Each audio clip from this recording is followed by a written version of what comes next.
ইহুদিবাদী ইসরায়েলকে লক্ষ্য করে দফায় দফায় ক্ষেপণাস্ত্র ছুড়ল ইয়েমেনের হুথি আনসারুল্লাহ আন্দোলন। ইরান ইসরায়েল যুদ্ধ বন্ধের পর এবার গাজা যুদ্ধ বিরতি নিয়ে সুখবর মার্কিন প্রেসিডেন্ট ডোনাল্ড ট্রাম্পের। ফিলিস্তিন সরকারকে $30 মিলিয়ন সহায়তা প্রদান সৌদি আরবের। পাকিস্তানে আত্মঘাতী বোমা হামলায় 13 সেনা নিহত। এবং সর্বশেষ থাকবে মসজিদ আল আকসা চত্বরে নাচ গানের অনুমতি ইহুদিবাদী ইসরায়েলের। শুনছিলেন সংবাদ শিরোনাম, এখন বিস্তারিত। ইহুদিবাদী ইসরায়েলের ভূখণ্ড লক্ষ্য করে দফায় দফায় ক্ষেপণাস্ত্র ছুড়ল ইয়েমেনের হুথি আনসারুল্লাহ আন্দোলন। ইসরায়েলকে লক্ষ্য করে ক্ষেপণাস্ত্র নিক্ষেপ করেছে ইয়েমেনের হুথি আনসারুল্লাহ আন্দোলন।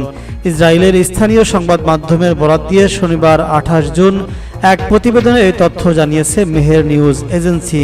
ইসরায়েলি সংবাদ মাধ্যম জানিয়েছে ইয়েমেন থেকে অধিকৃত ফিলিস্তিনের দিকে একটি ক্ষেপণাস্ত্র ছোড়া হয়েছে। ইসরায়েলি সেনাবাহিনীর অভ্যন্তরীণ ফ্রন্ট কমান্ডের মতে আগামী কয়েক মিনিট দক্ষিণ নেগেব, পশ্চিম নেগেব, মধ্য নেগেব, জুডিয়া, মৃতসাগর, লাখিয়া এবং আরাবা সহ একাধিক অঞ্চলে সতর্কতা জারি করা হবে বলে আশা করা হচ্ছে। তবে ইয়েমেনের পক্ষ থেকে তাৎক্ষণিকভাবে কোনো বিবৃতি দেওয়া হয়নি। এদিকে একই দিনে ইরানের রাজধানী তেহরানের পশ্চিম অঞ্চলে ইসলাম শহরে একাধিক বিস্ফোরণের শব্দ শোনা গেছে। অঞ্চলটিতে আকাশ প্রতিরক্ষা ব্যবস্থা চালু করা হয়। প্রত্যক্ষদর্শীদের সোশ্যাল মিডিয়ার বরাত দিয়ে ইরান ইন্টারন্যাশনাল লাইভ প্রতিবেদনে এই তথ্য জানানো হয়েছে। তবে ঠিক কী কারণে এই বিস্ফোরণ হয়েছে, এতে কি পরিমাণ ক্ষয়ক্ষতি বা হতাহতের ঘটনা ঘটেছে সেই সম্পর্কে বিস্তারিত কিছু জানানো হয়নি। ইরান ইন্টারন্যাশনাল পোস্ট করা ভিডিওতে দফায় দফায় বিস্ফোরণের শব্দ শোনা গেছে, সেই সঙ্গে আকাশে কালো ধোঁয়ার ঝলকানিও দেখা গিয়েছে। ইরান ইসরায়েল যুদ্ধবিরতির পর এবার গাজা যুদ্ধবিরতি নিয়ে মুখ খুললেন মার্কিন president Donald Trump. Bharat, Pakistan ও ইরান ইসরায়েল যুদ্ধের ইতি ঘটিয়ে এবার যুদ্ধ বিধ্বস্ত গাজা ও ইসরায়েল হামাসের মধ্যকার সংঘাত নিরসনের সুখবর দিলেন মার্কিন প্রেসিডেন্ট ডোনাল্ড ট্রাম্প। মাত্র এক সপ্তাহের মধ্যে গাজায় যুদ্ধবিরতি প্রতিষ্ঠা করা সম্ভব বলে মনে করেন মার্কিন প্রেসিডেন্ট ডোনাল্ড ট্রাম্প। হোয়াইট হাউসের ওভাল অফিসে শুক্রবার কঙ্গো রুয়ান্ডা চুক্তি নিয়ে আয়োজিত এক অনুষ্ঠানে ট্রাম্প সাংবাদিকদের একথা বলেছেন। ট্রাম্প বলেছেন, তার বিশ্বাস গাজায় এখন একটি যুদ্ধবিরতি খুব কাছাকাছি অবস্থায় রয়েছে। এই সংঘাত বন্ধে যারা কাজ করছেন তাদের কয়েকজনের সঙ্গে সদ্যই তার কথা হয়েছে। যুদ্ধবিরতির বিষয়ে ফিলিস্তিনি স্বাধীনতাকামী সংগঠন হামাস বলেছে, যুদ্ধ শেষ করার যে কোনো চুক্তির আওতায় গাজায় থাকা অবশিষ্ট জিম্মিদের মুক্তি দিতে তারা প্রস্তুত রয়েছে।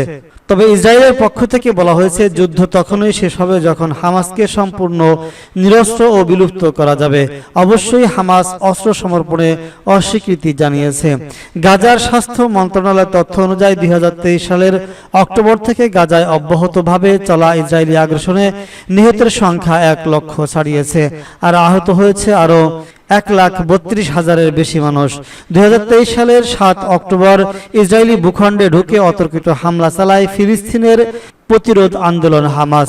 এদিন তারা 1,200 জনকে হত্যার পাশাপাশি 251 জন জিম্মি হিসেবে ধরে নিয়ে যায়।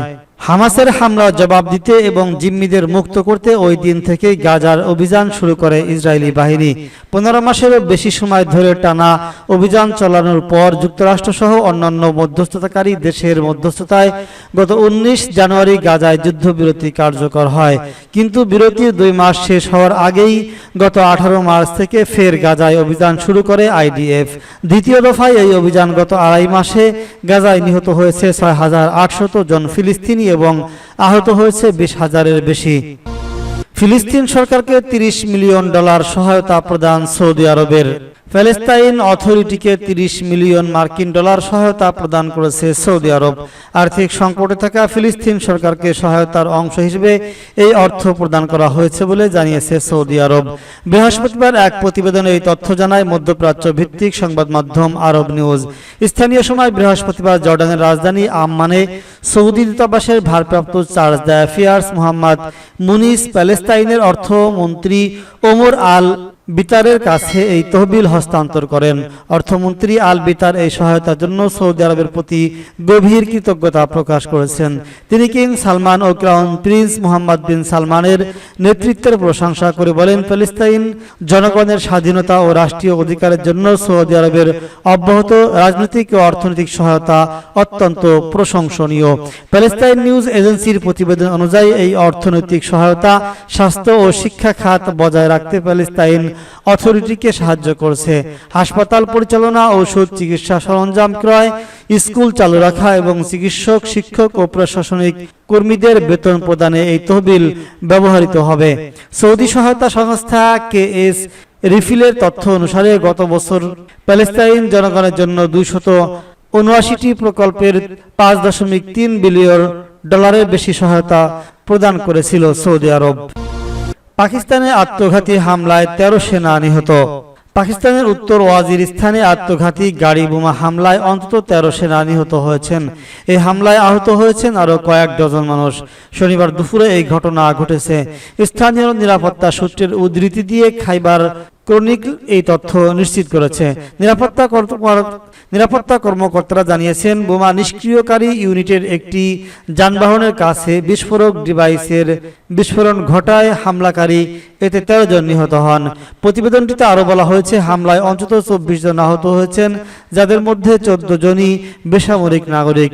জেলার এক পুলিশ কর্মকর্তা জানান, বিস্ফোরণের ধাক্কায় 2টি বাড়ির ছাদ উড়ে গেছে, এতে 6 শিশু আহত হয়েছে। হামলার দায় স্বীকার করেছে হাফিজ গুল বাহাদুরের নেতৃত্বাধীন একটি তালেবানপন্থী সশস্ত্র গোষ্ঠী, যা পাকিস্তানি তালেবানের একটি অংশ। 2021 সালে তালেবান কাবুলের ক্ষমতায় ফেরার পর থেকে পাকিস্তানের আফগান সীমান্তবর্তী এলাকাগুলোতে সহিংসতা অনেক বেড়েছে।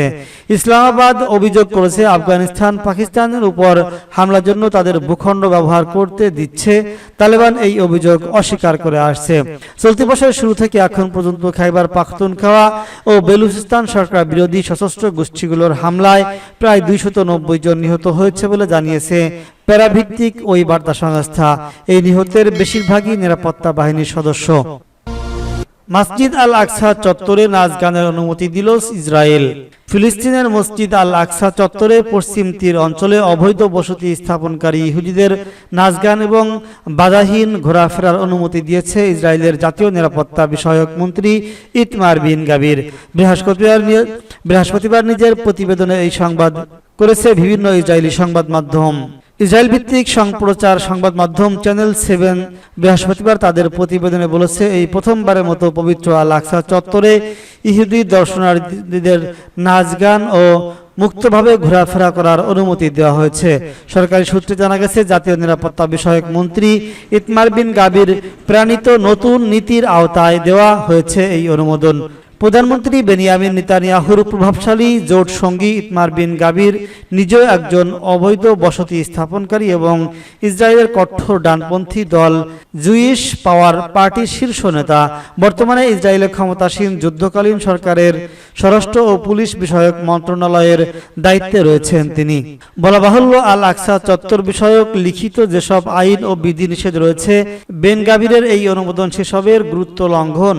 চ্যানেল 7-এর প্রতিবেদনে বলা হয়েছে, 3 সপ্তাহ আগে আল আকসা চত্বরে ইহুদিদের প্রবেশাধিকার বাড়ানোর দাবি নিয়ে তার দফতরে গিয়েছিল কয়েকটি ইহুদি ধর্মীয় সংস্থা। তাদের সঙ্গে বৈঠক শেষে বেন গাবির এই অনুমতি দিয়েছেন। বৈঠকে তিনি বলেছিলেন, আমি চাই পুরো আল আকসা চত্বর জুড়ে সঙ্গীদের ধ্বনি বেজে উঠুক।